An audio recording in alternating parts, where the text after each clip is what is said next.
Hello, guys and gals, and welcome to NTD-5. We're going to be talking about balancing chemical equations today, and since I don't know if we've gotten to this in class yet or not, we're going to start from the beginning. A chemical equation shows you what things are reacting together, followed by a yield sign, which is not the same thing as an equal sign because it's showing you that something has changed, and then what did you make because of that reaction? Those are your products. So how does a chemical equation differ from a chemical formula? A chemical formula shows you how elements are bonded together and the specific ratio that they're bonded together in. While a chemical equation is going to show you those reactants, what's reacting, and the products that are produced because of that reaction.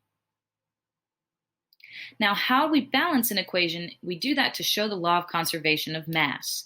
And the way that we do that is we first to determine the number of each element on the reactant side, then each element on the product side, and then we use something called coefficients that we place in front of the compounds to balance those numbers.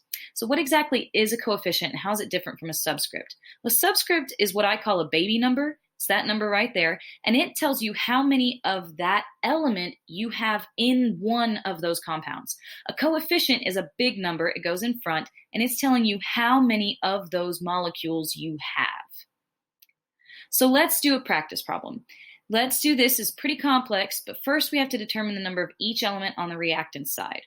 And we can see from the subscripts that these are the number of each element on the reactant side. We'll do the same thing with the product side, and we can see that they are not the same. That means that this equation is not balanced, and we need to balance it. So what we're going to do that is we're going to place coefficients. We're going to say, what can we multiply by 1 to make it equal to 6 on the other side? And it is what we multiply by that becomes the coefficient. That's something that kids get mixed up a lot. We do not put the final number, our total number of atoms, as our coefficient. Our coefficient is what we multiplied by. Now here we're running into an issue because we cannot multiply anything by 2 in order to make it 19. So all I'm going to do is I'm going to go in here and say, okay, this obviously didn't work out the way that I thought it would the first time. What if I just double all my coefficients? Can I balance it then? And the answer is yes, I can multiply 2 by 19 to make it 38.